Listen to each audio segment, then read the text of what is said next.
माता पिता के वचन, माता पिता के शब्द और गुरु के शब्द जब आपको तीर जैसे चुभने लगे, वो समझा रहे हैं, आप उनको बुरा समझ रहे हो, वो आपको समझाने का प्रयास कर रहे हैं, आप उनको अपशब्द कह रहे हो। अरे मम्मी तुम समझती नहीं हो, अरे पापा आपको मालूम नहीं है, गुरुजी आप जानते नहीं हो, आप तो अपने आश्रम में रहते हो, अपनी जगह पर रहते हो, कमरे से बाहर नहीं निकलते, जमाना कैसा है आपको क्या मालूम।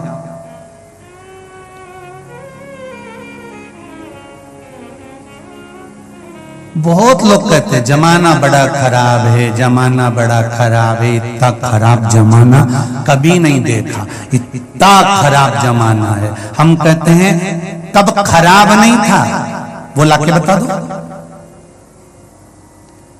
सत्ययुग में भी अंधकासुर था,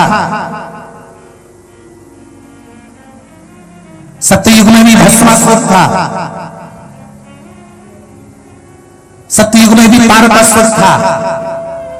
त्रेता आया तो त्रेता में भी रावण था। बोलो सही है कि गलत है? त्रेता में भी सूर्पणखा थी, त्रेता में भी मंथरा थी, त्रेता में भी ढेर सारे राक्षस थे।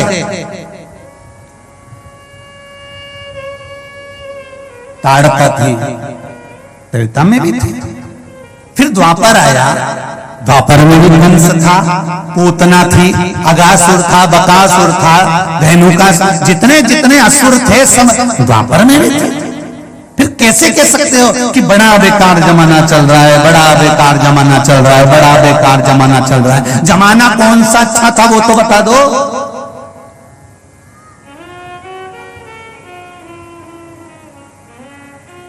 रावण था तो मेरे राम भी थे, कंस था तो मेरे कृष्ण भी थे, और आज के समय में अगर जमाना बेकार है तो मेरा शंकर आज भी।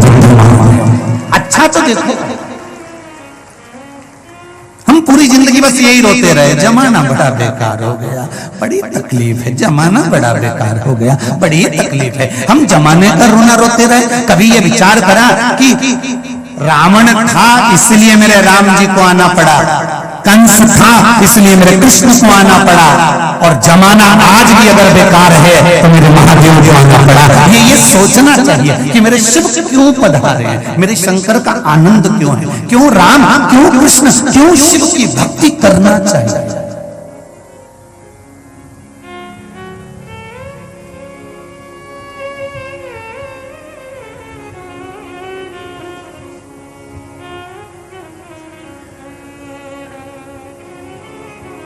क्यों शिव की भक्ति, क्यों राम की भक्ति, क्यों कृष्ण की भक्ति? अच्छी संगत में बैठो, अच्छा फल मिलेगा जरूर।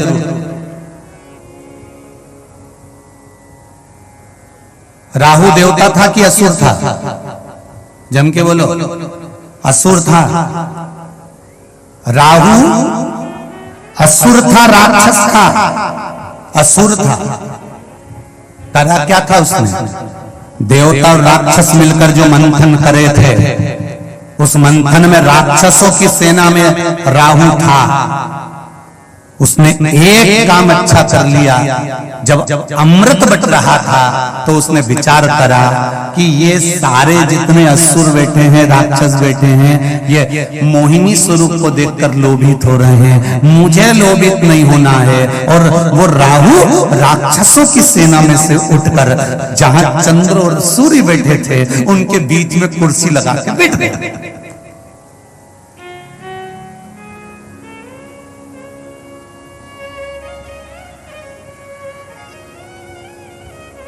राहु असुर राक्षस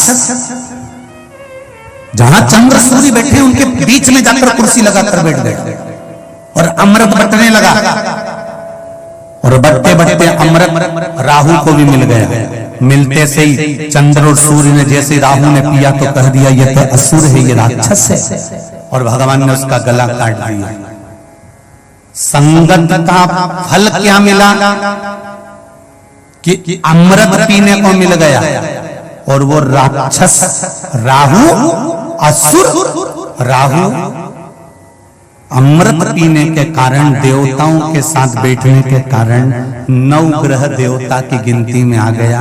और आज भी लोग उसे राहु के नाम से पूजने लगे। ये राहु है, ये केतु है, 9 ग्रह देव बन गया। वो केवल देवताओं के साथ कुर्सी लगाकर बैठा था, इसलिए 9 ग्रह देवताओं में उसकी पूजन होने लगी। बोलो होती है कि नहीं होती पूजन? चंद्र की पूजन होगी, बुद्ध की पूजन होगी, मंगल की पूजन होगी, शनि की पूजन होगी, बृहस्पति की पूजन होगी, शुक्र की पूजन होगी, तो राहु और केतु की भी पूजन होती है। केवल देवताओं के साथ जाकर बैठा, इसलिए देव बन गया। आपसे भी निवेदन है, मेरे नवयुवक बेटे और बेटियों से निवेदन है, प्रयास करना, अगर बैठना तो कहीं अच्छी जगह बैठना, तो तुम्हारी भी गिनती डॉक्टर, कलेक्टर और एसपी में जरूर होगी, ये निश्चित है। मेरे बेटे और बेटियों से निवेदन है, नवयुवक बच्चों से निवेदन है, विद्या अध्ययन करने वाले बच्चों से निवेदन है कि 2 शब्द अपनी जिंदगी में उतार कर रखना। एक शब्द ये कि जिस समय पर तुम्हारे माता पिता के शब्द और गुरु के शब्द तुमको तीर जैसे चुभने लगे, समझ लेना कि तुम्हारे विनाश का समय निश्चित हो गया। अगर माता पिता की वाणी तुम्हें बुरी लग रही है, सास ससुर की वाणी तुम्हें बुरी लग रही है, माता पिता के शब्द तुम्हें बुरे लग रहे हैं, और गुरु जिसके पास में तुम जाते हो और गुरु तुमको ज्ञान की बात देता है, अगर गुरु के शब्द बुरे लग रहे हैं, तो समझ लेना कि तुम्हारा विनाश का समय आ गया, तुम्हें कोई नहीं बचा सकता, तुम्हारा नाश निश्चित हो गया।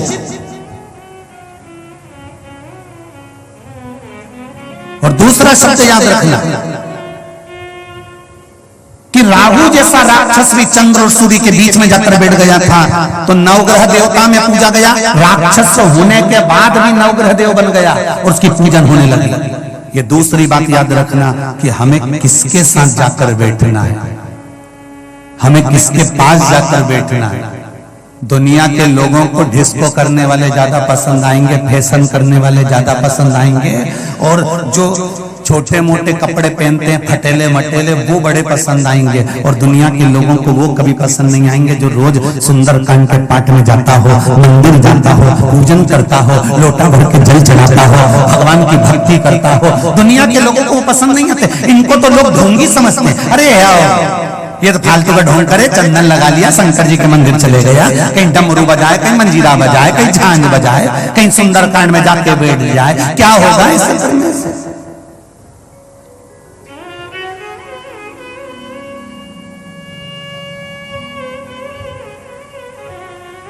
क्या होगा शिव जी को जल चढ़ाने से? क्या होगा शंकर भगवान को 1 लोटा पानी चढ़ाने से? क्या होगा शंकर भगवान को बेलपत्र चढ़ाने से? क्या होगा शिव जी की स्तुति करने से? क्या होगा सुंदरकांड का पाठ करने से?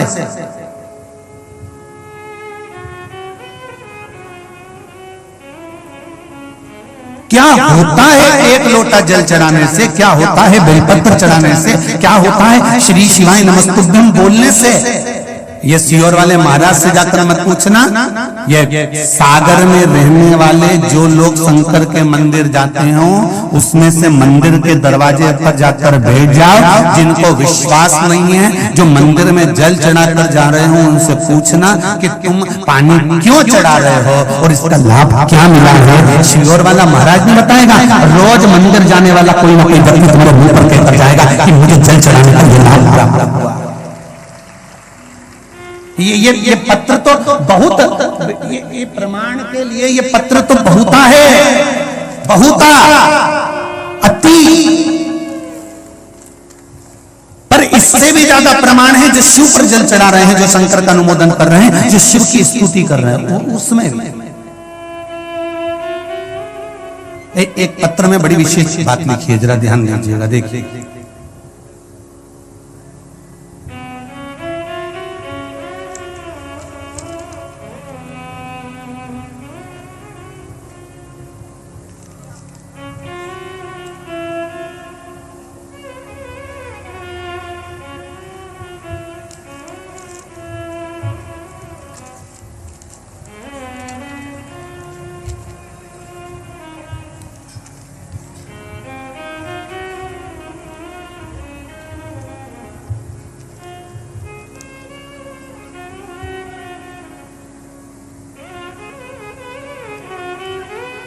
गायत्री चतुर्भुज तिवारी, केला माता मंदिर, तिलीवाड़, सागर।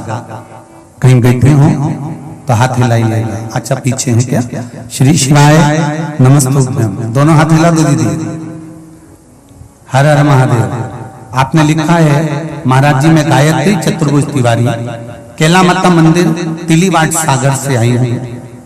मेरे नंदोई श्री दामोदर प्रसाद तिवारी दम्मू महाराज जो कि 95 वर्ष के हैं।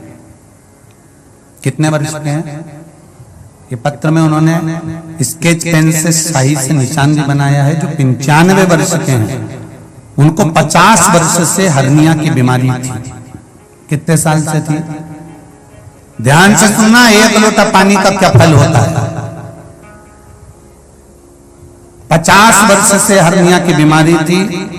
और एक बात और समझ लीजिए, सागर में हम पहली बार शिव महापुराण की कथा करने के लिए आए हैं। कभी सागर को हम क्रॉस कर कर इधर गए भी नहीं है। ना तो हम आपको जानते हैं, ना आप हमको जानते हैं। केवल टीवी के माध्यम से कोई उपाय करा और उसका जो फल मिला है, ये पत्र निश्चित कर रहा है। 50 वर्ष से हर्निया की बीमारी थी, परंतु ऑपरेशन नहीं कराया था। दिनांक 27/5/2022 को अचानक रात में पेट में बाथरूम में बहुत दर्द हुआ। डॉक्टर को दिखाया तो डॉक्टर ने दोनों तरफ हर्निया का ऑपरेशन एवं बाथरूम का ऑपरेशन करने का बताया। डॉक्टर ने 3 ऑपरेशन करवाना बताया। कहा जल्दी से जल्दी ऑपरेशन कराना होगा।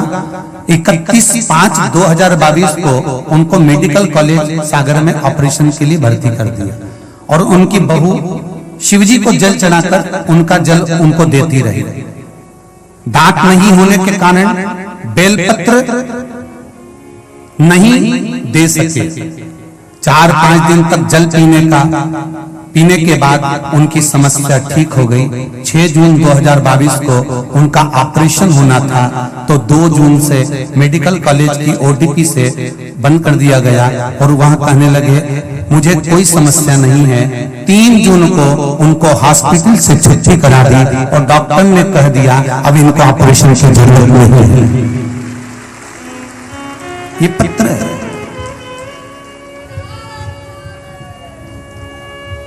पंचानवे वर्ष की उम्र, बैठो दीदी बैठो, श्री शिवाय नमस्ते। 95 वर्ष की उम्र, 50 साल से हर्निया। अब कौन सा सीवर वाला महाराज इनको बबूती देने आया था कि कोई बेल बांध गया? सारी समस्या का हल एक लोटा जल, और वो दिल से चढ़ा होना चाहिए, विश्वास से चढ़ा होना चाहिए। दिखावे से कुछ नहीं होता। मेरे शंकर को दिखावा नहीं आता। शिव मंदिर जाना तो दिखावा करने मत जाना, दिल से रिझाना। एक पत्र और है, देखिए।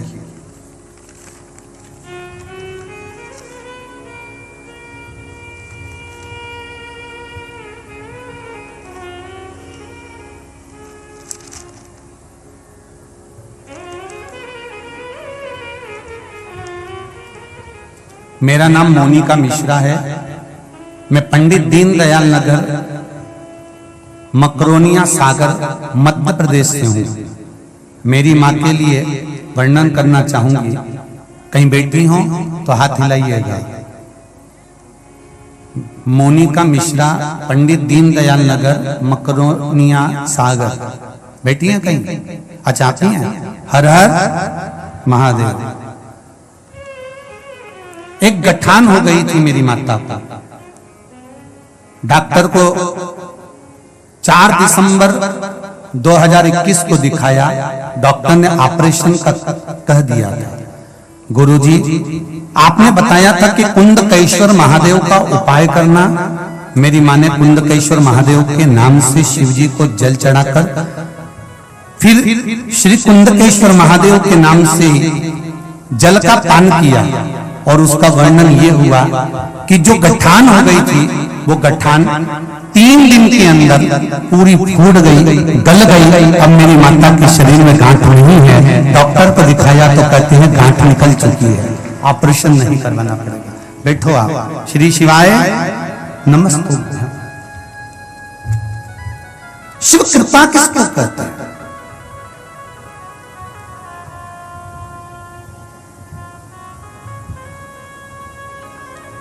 मंदिर जाओ आप, खूब प्रेम से जाओ।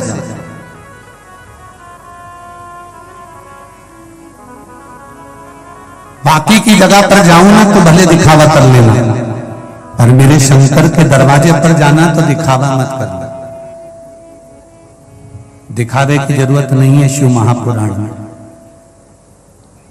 शंकर के मंदिर में दिखावे की जरूरत नहीं है, वहां तो दिल लेकर जाना। मैंने तेरे ही भरोसे ओ बाबा, तेरे ही भरोसे हवा बिच उड़ती जावांगी, बाबा डोर हथो छड़ी नाम कटी जावांगी। शिव के द्वार पर केवल विश्वास लेकर जाइए, भरोसा लेकर जाइए। जब विश्वास और भरोसा लेकर जाओगे तो ये निश्चित है कि बाबा सुनेगा जरूर। सुने।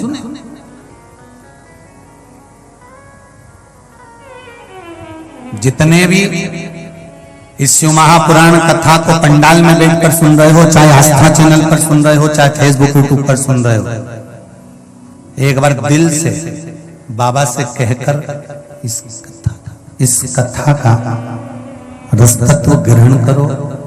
दिल से कहकर बाबा से विनती करो कि बाबा, मैंने बहुत सुना है कि शिव महापुराण की कथा सुनो तो कार्य सफल होता है। बस मेरे मन का मनोरथ ये है, इसको पूर्ण करना। उसे कहो।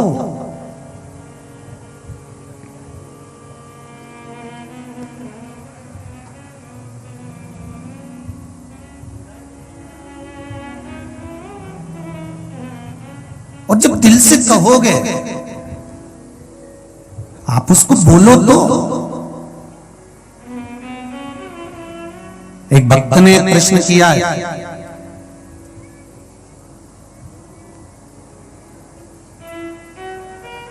कि हमारे गुरुजी कहते हैं, एक भक्त कह रहा है व्हाट्सएप पर, ऑफिस में मैसेज गया होगा तो वहां से आशीष जी के पास में पत्र आया, तो उसमें उस मैसेज में लिखा है कि हमने जिन गुरुजी से गुरु दीक्षा ली है, गुरु मंत्र लिया है, वो गुरुजी कहते हैं कि भगवान से कभी कुछ नहीं मांगना चाहिए।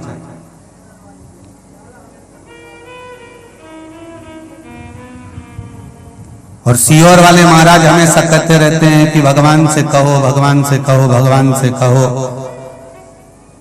तो फिर हम उनकी सुने कि इनकी सुने? तो हमारा निवेदन है, जिसने आपको गुरु मंत्र दिया है आप उसकी सुनो। पर हमारी शिव महापुराण की कथा तो कहती है, बेटा जब रोटी खाने बैठता है ना, और मां अंदर काम कर रही होती है, और बेटा जब रोटी खाने बैठता है, और रोटी खाते खाते बेटा आवाज लगा कर कहता है, मम्मी, मां आई, आज दाल अच्छी बनी है, एक रोटी और लाओ मां, आज अमरस अच्छा बनाया है, लौंजी अच्छी बनी है, एक रोटी और लाना मां। मां दौड़कर रोटी लाकर देती है। मां बेटे की थाली में 4 रोटी एक साथ कभी नहीं रखती। पत्नी में और मां में जमीन और आसमान का अंतर होता है। पत्नी पति की थाली में पहले ही 2 रोटी रख देती है, पर मां अपने बेटे की थाली में कभी 2 रोटी नहीं रखती, वो एक ही रखती है। क्यों? क्योंकि बेटा मुझे पुकारे और कहे मां एक रोटी और लाना, तो मां का चेहरा प्रसन्न हो जाता है, रोटी परसने के लिए भाग जाती है। पत्नी पति की थाली में 2 रोटी रख रही है क्योंकि बार बार देने जाना पड़ेगा। इतनी देर मेरा व्हाट्सएप छूट जाएगा।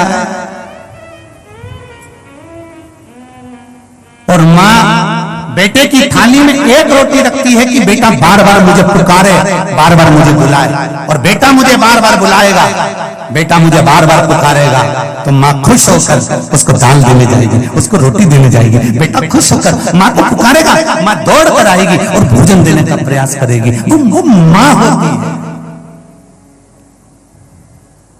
बस उसी तरह से महापुराण की कथा कहती है, जैसे एक माँ का नाम लेकर बेटा बार बार पुकारता है और माँ उसको बार बार देती है, उसी तरह जब संसार में जन्म लेने वाला मनुष्य मेरे देवाधिदेव महादेव को पुकारता है तो महादेव भी बार बार देकर प्रसन्न होता है। वो मेरा शिव है, वो मेरा शंकर है।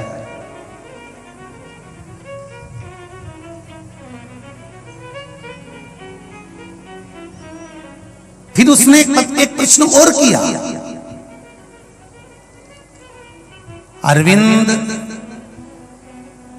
जी व्यास जिसने ये मैसेज भेजा है कानपुर से, आपका मैसेज हमें मिल गया था, उसका एक उत्तर हम दिए हैं। और दूसरा प्रश्न है आपका कि हमारे गुरुजी कहते हैं कि एक जगह बैठकर तप साधना करो, एक जगह बैठकर माला करो, एक जगह बैठकर भजन करो, एक आसन से बैठकर मंत्र जाप करो। और सियोर वाले महाराज कहते हैं चलते फिरते भगवान का भजन करो, स्मरण करो। तो हम किसके कहने पर चले? अरविंद जी व्यास कानपुर वालों से निवेदन है, आपके गुरुजी ने जो कहा है आप उनके अनुसार चलो। और शिव महापुराण की कथा कहती है कि एक माँ के दो पुत्र, एक 13 साल का है, एक 4 साल का है, दोनों को भूख लग रही है। दोनों ने कहा माँ भूख लगी है। 13 साल के बेटे को माँ ने थाली में रोटी लगाकर सब्जी रखकर अचार रखकर दे दिया। 4 साल के बेटे को माँ ने थाली में भोजन नहीं दिया है। 4 साल के बेटे को माँ ने रोटी में घी लगाया, नमक लगाया, रोल बनाया, फिंगर बनाया, गुट्टा बनाकर उसके हाथ में पकड़ा दिया। 4 साल का बेटा माँ का पल्लू पकड़कर माँ के पीछे पीछे जा रहा है, रोटी खाते जा रहा है। 13 साल का बेटा एक जगह पर बैठकर, एक आसन पर बैठकर रोटी खा रहा है। हमें भगवान से कहना है कि हमें 13 साल के बेटे जैसा मत बनाना कि एक जगह बैठकर हम तेरा व्रत कर सकें, एक जगह बैठकर तेरी साधना कर सकें, तेरा तप कर सकें, तेरी आराधना कर सकें। हमने इतना बल नहीं कि हम एक जगह बैठ सकें। हमें तो 4 साल के बेटे जैसे बनाकर रखना कि माँ के पीछे जाता जाता और खाता जाता। हमें तो 4 साल के बेटे जैसे बनाकर रखो, 4 साल के बेटे जैसा बनाकर रखना कि चलते फिरते तेरा भजन करे, चलते फिरते तेरा स्मरण करे, चलते फिरते तेरा नाम जपे। दुकान खोले तो राम कहें, दुकान से जाए तो राम कहें, दुकान को प्रणाम कर कर ताला लगाकर जाए तो राम कहें, और जहां बाइक चलाते चलाते भी मंदिर के सामने से निकल जाए तो हर हर महादेव कहें। बस ऐसा चलता फिरता बनाकर रखना। हमें 4 साल के बेटे जैसा बनाकर रखना, हमें 13 साल या 14 साल के बेटे जैसा मत बनाना। हम संत नहीं, हम साधु नहीं, हम सन्यासी नहीं, हम तपस्वी नहीं, हम साधक नहीं, हम व्रती नहीं, हम नियम धारण नहीं कर सकते, हम बहुत बड़े नहीं बन सकते। हमें तो छोटा बनना है। और संसार में जितने छोटे बनकर चलोगे उतने सुखी रहोगे।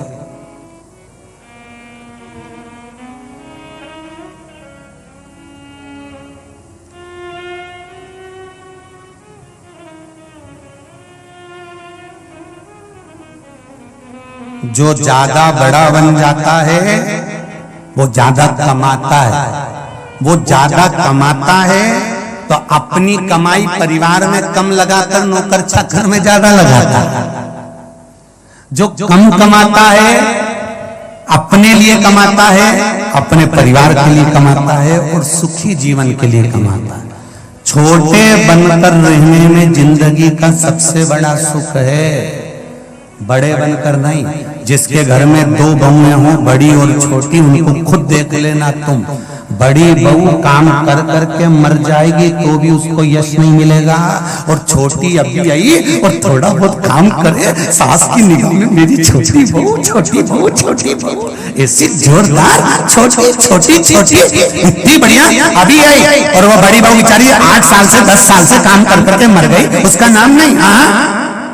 पर छोटी ने जरा सा काम करा तो छोटी अच्छी, छोटी ने जरा सा बोला छोटी अच्छी, मारी छोटी बहू छोटी बहू छोटी बहू, बड़ी और छोटी में अंतर है। भगवान से कहना कभी बड़ा बनाकर मत भेजना, छोटे बनाकर भेजना। मेरे राम जी महाराज किसी बड़े के घर में नहीं गए थे, लंकापति रावण के घर में भी प्रवेश नहीं करे थे। मेरे राम जी महाराज गए थे तो शबरी के घर में गए थे, शबरी के घर पहुंचे थे। छोटा बनाकर रखाना भगवान से कहना, बड़ा नहीं चाहिए। बड़ी बहू थोड़ी सी गलती कर देती है तो सास कह देती है देख के चलना नहीं आता, और छोटी जरा सी गलती करती है तो सास कहती है अभी आई है, नहीं नहीं है, सीख रही है।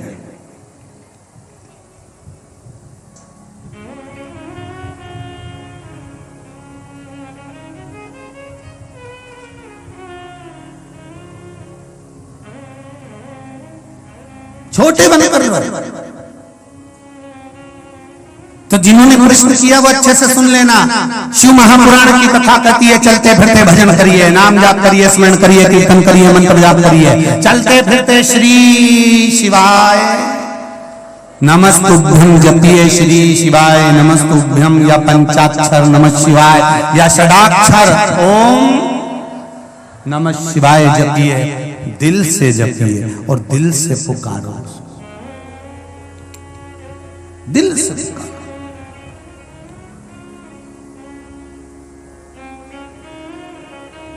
कथा में क्यों जाना चाहिए? कथा में जाने का फायदा क्या है? तो कहा शिव महापुराण में जाकर बैठने का एक फायदा है, या कोई आस्था पर कथा सुन रहा हो या फेसबुक पर कथा सुन रहा हो। हमने कई बार कथा वाचते वाचते बीच में भी कहा कि आपके घर में टीवी चल रही हो और शिव महापुराण की कथा चल रही हो तो वॉल्यूम की आवाज थोड़ी तेज कर लिया करो। घर के लोग भले सो रहे हों पर तुम्हारी टीवी की आवाज, कथा की आवाज किसी जाते और आते व्यक्ति के भी कान में पड़ जाएगी तो उसकी जिंदगी सुधर जाएगी। थोड़ी सी वॉल्यूम बढ़ा लिया करो। और घर की बहुएं, घर के बच्चे कहेंगे मम्मी बहरी हो गई क्या, इतनी तेज चला रही है? अरे बेटा सुनाई नहीं दे मां करूं। एक प्रसंग आता है, एक व्यक्ति कथा में सबसे आगे आके बैठ जाता था और खूब मुस्कुराता था, खूब प्रेम से, और यूं ही करता था। फिर जो कथा करने वाले महाराज जी थे वो उसको देख के बड़ी प्रसन्न होके कथा वाचे जा रहे, वाचे जा रहे, वाचे जा रहे, वाचे जा रहे। 5 बजे कथा छूटने वाली थी, 5:30 बजे वो तो बाचे जा रहे, कथा कथा खूब प्रेम से बाचे। अब 5 बजे की कथा 5:30 बजा दी तो गांव के लोगों ने कहा महाराज जी आप कथा कह रहे थे, आज तो इतना आनंद आया कथा कहने में, और आगे आगे एक भैया बैठा था, दादा लगभग 70 साल का था, बेचारा इतने से कथा सुन रहा था। इतने में गांव के लोगों ने कहा वो क्या कथा सुन रहा होगा, वो तो बहरा था, उसके तो कान ही नहीं थे, पर वो मुंडी तो हिला रहा था कि वो तो हर कथा में मुंडी हिलाए और हर कथा में मुस्कुराए। अच्छा, महाराज जी ने कहा कि बताओ गजब हो गया, बेहरा ने कथा सुनी, उसको सुनाई तो दी नहीं होगी, फिर काहे को आता है कथा में? काहे के लिए कथा में आता है? क्या हमको ही नहीं मालूम कि वो कथा में सबसे आगे आके बैठता क्यों है? महाराज जी ने कहा उसको पकड़ के लाओ जाओ, और वो बहरे व्यक्ति को पकड़ कर ले गए। महाराज जी ने पूछा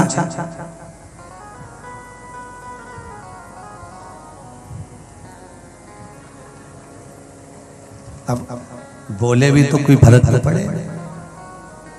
तो महाराज जी ने देखा कि ये सुनने वाला तो है, फिर भी महाराज जी ने 1-2 शब्द तो इनको जिसको अंदाजा रहता है बात करने की बहरे व्यक्ति से वैसी, तो इन्होंने फिर बोला कहां से आए हो?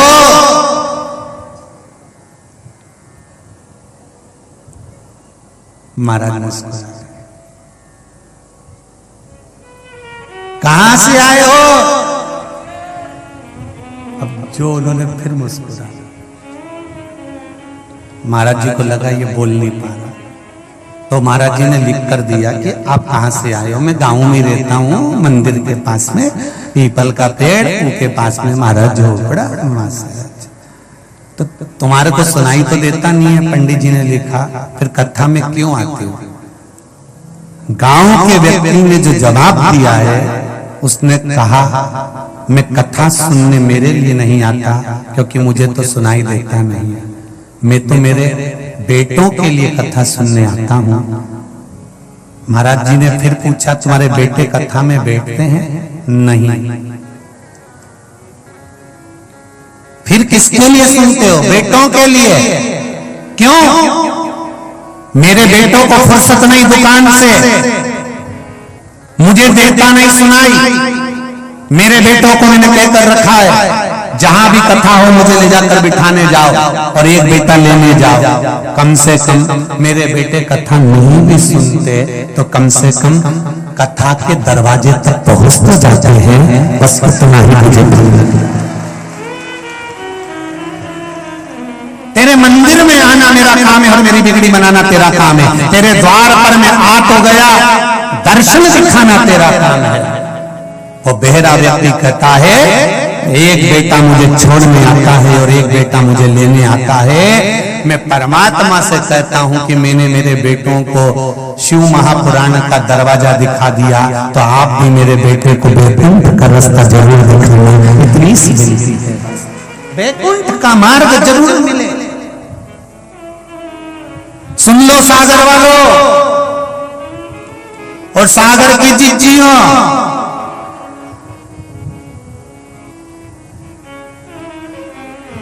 और बच जाओ अच्छे से। भले टीवी पर कथा सुन रहे हो और सागर में सुन रहे हो, सागर में कथा हो रही हो, तो अपने बने दोस्त से कहना दुकान धंधा पानी बाद में हो जाएगा, जो कमाया सब यहीं छोड़कर जाना है। एक बार मुझे शिव महापुराण के पंडाल तक ले जा, अगर दिन में समय नहीं मिले तो शाम तक ले जा, रात तक ले जा। महाराज भले चला गया होगा पर शिव पुराण तो वहीं पर है, मुझे उसका दर्शन कर। पत्नी अपने पति से कह दे आज मुझे शॉपिंग करने नहीं जाना है, आज मुझे किसी पार्टी में या होटल नहीं जाना है, मुझे लेकर अगर चलना है तो मुझे शिव महापुराण के पंडाल में ले जाओ, जिस पंडाल में बैठकर लोग शंकर का नाम लेते हैं, जहां की रज कंकर शंकर है, उस भूमि पर मैं जाना चाहती हूँ। एक बार उस शिव महापुराण को नमन कर आना चाहती हूँ। मुझे उससे विनती करना, उससे निवेदन करना है।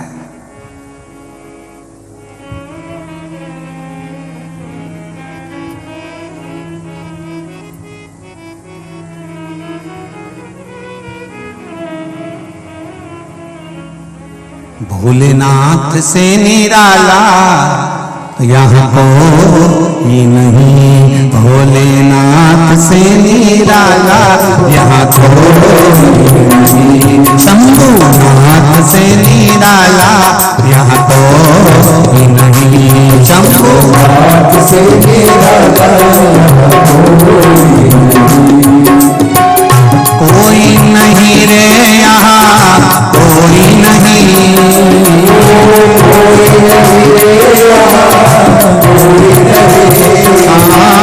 कोई नहीं रे यहाँ कोई नहीं,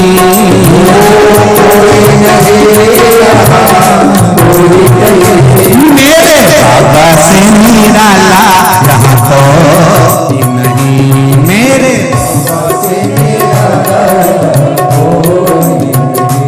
भोलेनाथ से निराला यहाँ कोई नहीं, भोलेनाथ से निराला यहाँ कोई नहीं।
वाला कोई नहीं ऐसा,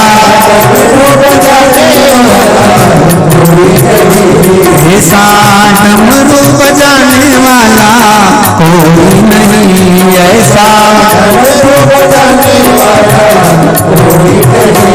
भोले बाबा से निराला यहाँ कोई नहीं, भोले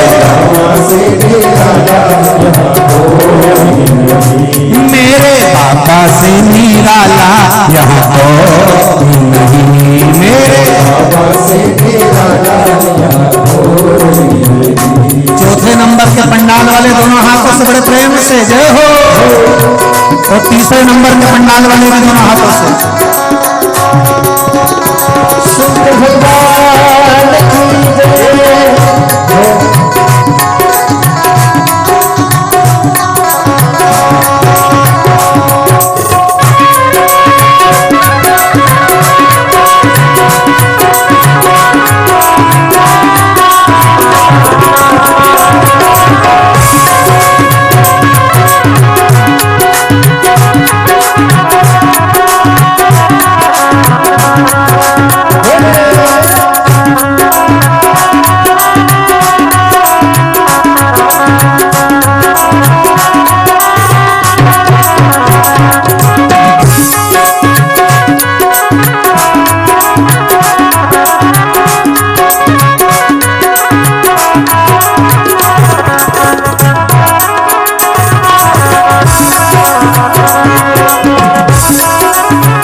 जब कर्मठ बदले पाप चमकते अगले पिछले, जब कर्मठ बदले पाप चमकते अगले पिछले, काया जब जब कर्मठ बदले पाप चमकते अगले पिछले, जब कर्मठ बदले पाप चमकते अगले, ऐसा जोग जगाने वाला कोई नहीं ऐसा, जोग जगाने वाला कोई नहीं ऐसा, जोग जगाने वाला कोई नहीं ऐसा, जोग जगाने वाला कोई नहीं, भोले बाबा से निराला यहाँ कोई नहीं, भोले बाबा से निराला कोई नहीं, मेरे बाबा से निराला यहाँ कोई नहीं, मेरे बाबा से निराला यहाँ कोई नहीं।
भोलेनाथ से निराला यहाँ कोई भोलेनाथ से निराला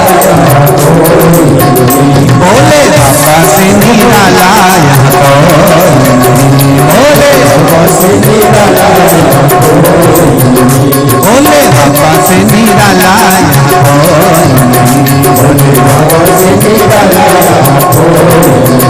भोले बाबा से निराला भोले बाबा से निराला शंभो बाबा से निराला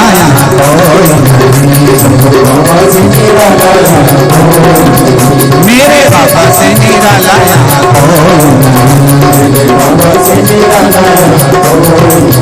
भूतनाथ से निराला भूतनाथ से निराला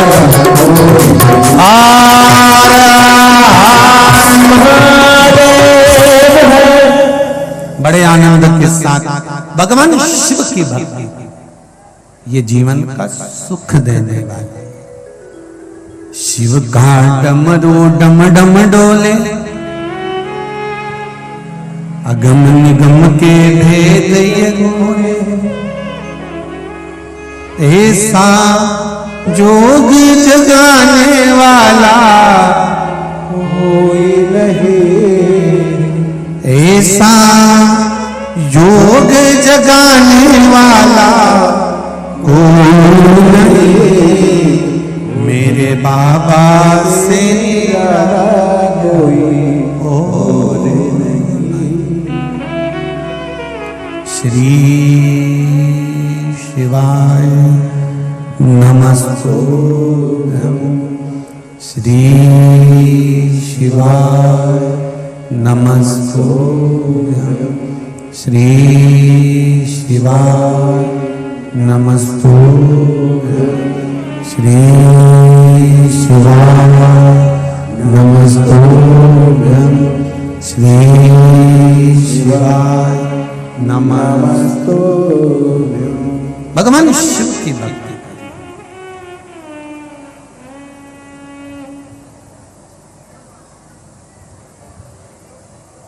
माता पार्वती जी का एक नाम है अर्पणा। क्या नाम है? अर्पणा। अर्पणा का मतलब क्या होता है? जब दक्ष प्रजापति के यहां पर कई कन्याओं का जन्म हुआ और कन्या के जन्म के बाद भी दक्ष प्रजापति ने कन्या और मांगी मां देवी से और देवी ने एक कन्या जब मांगी तब मां अम्बे ने कहा मैं स्वयं तुम्हारे घर में पुत्री बनकर आऊंगी। सती का जन्म हुआ।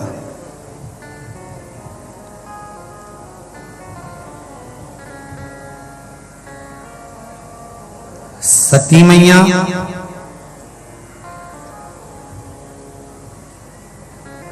जब जलकर भस्म हो गई,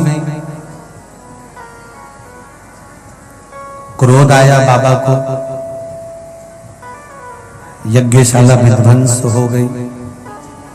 जो सती माता जलकर भस्म हुई थी वही हिमालय राज के घर में मीनावती के यहाँ पार्वती बनकर जन्मी। देवऋषि नारद ने वर्णन किया कि इनका जो पति होगा वो भस्म रमाने वाला, जटाजूट बांधने वाला, मृगछाला पहनने वाला, बागंबर धारण करने वाला। तब यदि ये शिवजी की भक्ति कर ले और शंकर को यदि राजी कर ले तो शंकर भगवान उनके पति बन सकते हैं।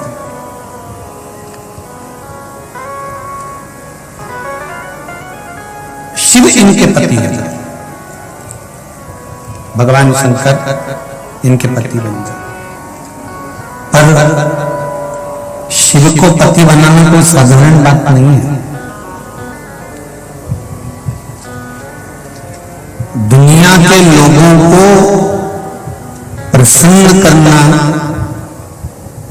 और उनको प्रसन्न कर कर अपना कोई काम करा लेना एक अलग बात है। पर परमात्मा को एक बार प्रसन्न कर लिया और प्रसन्न करने के बाद उस परमात्मा से कुछ ले लिया तो फिर दुनिया के लोग प्रसन्न होकर आपको कुछ देंगे तो वो 50 बार कहकर बता देंगे, पर मेरा देव अधिदेव महादेव जब प्रसन्न होकर कुछ देता है तो वो किसी से नहीं कहता, वो देकर भूल जाता है। शंकर देकर कभी नहीं कहते कि मैंने दिया,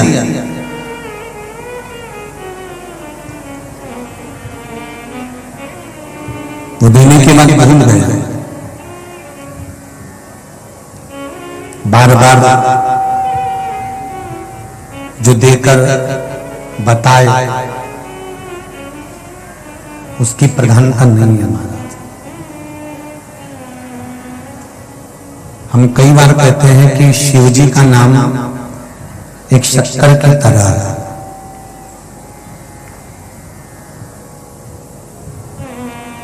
चौबीस घंटे रात को 12 बजे अंधेरे में भी अगर तुमने शक्कर खाई तो खाते से ही मुंह मीठा हो जाएगा। बोलो सही है कि गलत है? दिन में भी शक्कर खाई तो मुंह मीठा होगा। लाइट बंद है, चारों तरफ अंधेरा है, अंधेरे में भी अगर शक्कर का डब्बा खोलकर तुमने शक्कर मुंह में रख ली तो मुख मीठा होगा। दिन में देख कर भी खाओगे तो मुख मीठा होगा। उसी तरह शक्कर चाहे अंधेरे में खाओ चाहे उजाले में खाओ, मुख मीठा करती है। उसी तरह शिव महापुराण की कथा शंकर का नाम चाहे कभी भी लो तो जीवन में तंदुरुस्त है।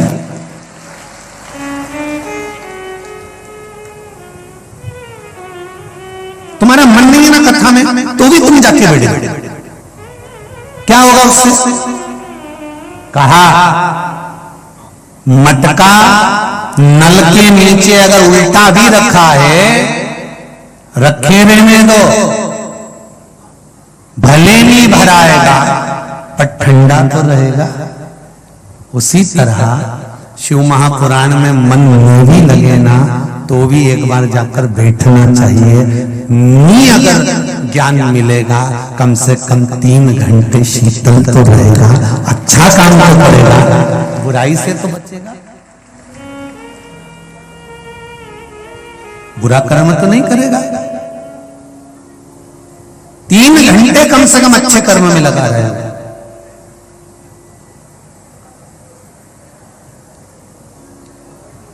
पार्वती जी ने तप किया और इतना घोर तप माता पार्वती जी कर रही है, इतना घोर तप कर रही है। उस तप का बल माता पार्वती जी ने जो फल ग्रहण कर रही थी वो भी छोड़ दिया, जल पी रही थी वो भी छोड़ दिया। अब माता पार्वती जी ने पत्ते खाना भी बंद कर दिए। जो वृक्ष के पत्ते माता पार्वती जी खा रही थी वो वृक्ष के पत्ते भी माता पार्वती जी ने खाना छोड़ दिया। तब उनका नाम अर्पणा रखा। क्या नाम रखा है? अर्पणा। अब एक बात बड़े ध्यान से सुनिएगा जरा।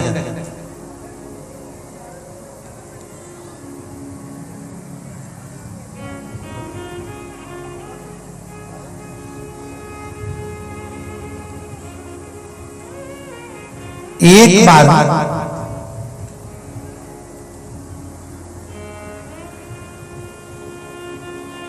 अर्पणा नाम पढ़ने का कारण क्या है? क्यों माता पार्वती जी को पत्ते खाना पड़े?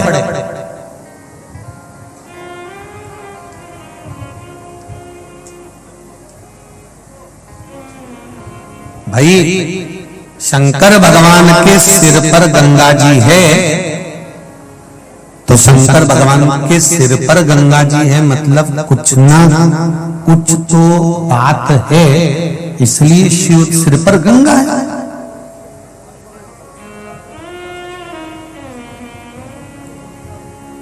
कोई ना कोई बात है, इसलिए सिर पर गंगा जी है। क्यों है सिर पर गंगा?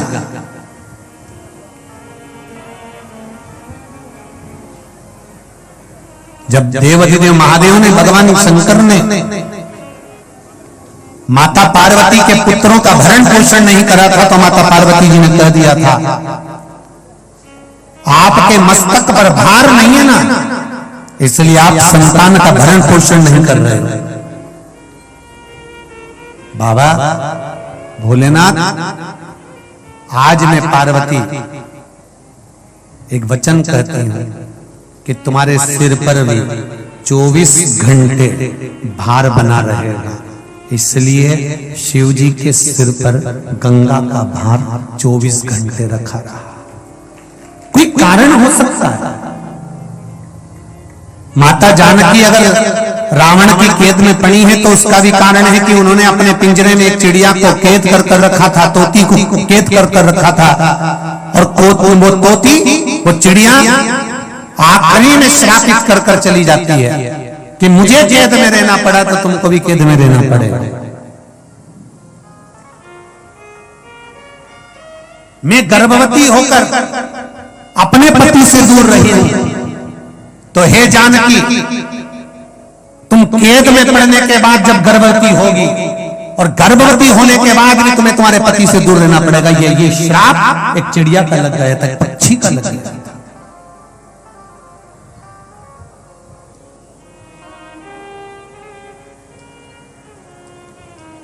एक प्रश्न किसी ने करा है, उस प्रश्न में किसी ने पूछा है कि हमने सुना है कि गर्भवती नारी, हम अगर मंदिर जाते हैं शिव जी के, तो गर्भवती नारी शिव जी के मंदिर ना जाए, ऐसा किसी ने बता दिया। तो क्या गर्भवती नारी शंकर का आराधना नहीं कर सकती है? गर्भवती नारी क्या शिव जी का स्मरण नहीं कर सकती है? गर्भवती नारी क्या शंकर के शिवलिंग का पूजन नहीं कर सकती है? तो पहले तो जिसने तुम्हें बताया वो महाराज को पकड़ ला और उनसे पूछो किस पुराण में, किस जगह पर लिखा हुआ है कि गर्भवती नारी शंकर को जल नहीं चढ़ा सकती। किस पुराण में किस जगह लिखा है कि शंकर भगवान की आराधना गर्भवती नारी नहीं कर सकती? कौन सी पुराण है? क्योंकि शिव महापुराण की कथा तो ये कहती है कि आप अपने जीवन काल में प्रतिदिन, और अगर किसी को कथा सुनना हो कि गर्भवती नारी शिव की आराधना करती कि नहीं करती, तो उसके लिए कृष्णेश्वर महादेव की कथा पढ़ना। कौन से महादेव की? 12 ज्योतिर्लिंग में एक ज्योतिर्लिंग है कृष्णेश्वर महादेव।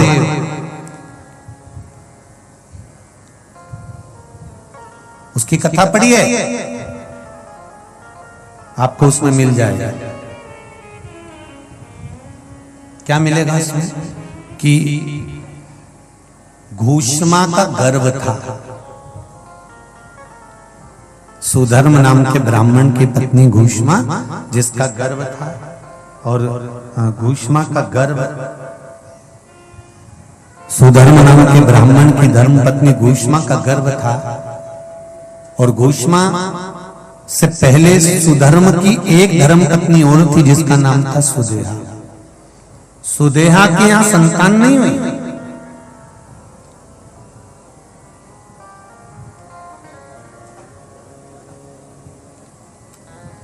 जब सुदेहा के यहां संतान नहीं हुई,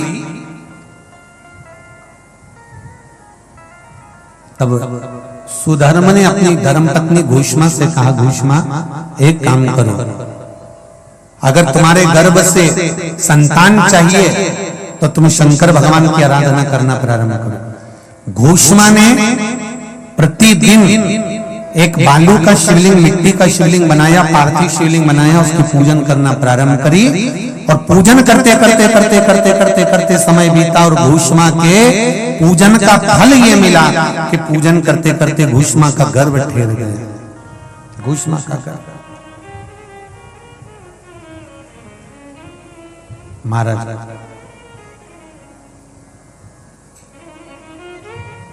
जब घूष्मा का गर्भ ठेर गया, संतान गर्भ में आ गई, घूष्मा ने तब कहा कि अब मेरे से ये पार्थिव शिवलिंग बनता नहीं, बेट के बनता नहीं, क्या करूं मैं? पति ने कहा जो नजदीक का शिव मंदिर हो, उस शिव मंदिर में जाकर मात्र शिवलिंग का स्पर्श कर लेना। आप में से कितने लोग हैं जो शंकर जी के मंदिर में जाकर चंदन की 3 उंगलियां शिवलिंग पर घुमाते हैं?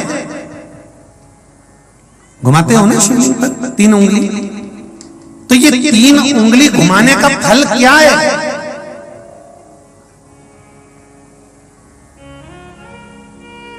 क्या फल है? इस शिवलिंग पर ये 3 उंगली घुमाई जाए तो इसका फल क्या है? तो आपको लगेगा भगवान शंकर को त्रिपुंड लगाना है। बोलो सही है गलत है? आप तो यही सोचोगे ना कि शिव जी को त्रिपुंड लगाया गया है, पर नहीं। शिव महापुराण की कथा कहती है, ओम शिव महापुराण की कथा ये सागर में जो चल रही है, इसमें आप अगर विद्धेश्वर संहिता को या पार्वती खंड को निकालोगे या आप स्कंद पुराण का या लिंग पुराण की कथा को उठाकर देखोगे तो उसमें वर्णन आता है जब कोई पुरुष, नारी या बच्चा अगर चंदन लेकर गया है, अष्टगंध लेकर गया है या जल चढ़ाने के बाद चंदन भी नहीं है, अष्टगंध भी नहीं है, लाल चंदन भी नहीं है और मात्र उंगली से 3 लाइन खींचता है, उसका मतलब त्रिपुंड लगाना नहीं होता। उसका मतलब होता है कि उसने एक पार्थिव शिवलिंग का निर्माण कर पूजन कर ली है। यह फल प्राप्त, उसका फल ये प्राप्त होता है।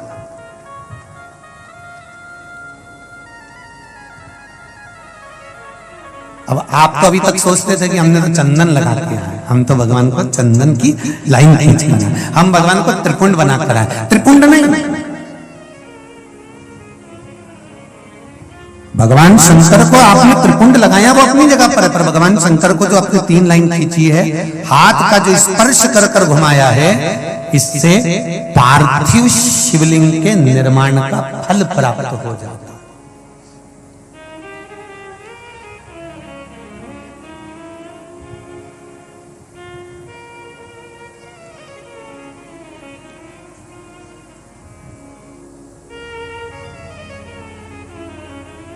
विशेष जब कामना रहती है, विशेष कामना, आज आपका मन कर गया 108 चावल के दाने मेरे को शिव जी को चढ़ाना, 108 चावल के दाने मुझे शंकर भगवान को चढ़ाना। विशेष आज आपके मन में कोई मनोरथ बड़ा है, कोई कामना बड़ी है और बाबा से आपने विनती करी कि मेरा ये कार्य अटक रहा है, आप पूरा करोगे, मुझे विश्वास है। 108 चावल के दाने चढ़ाना।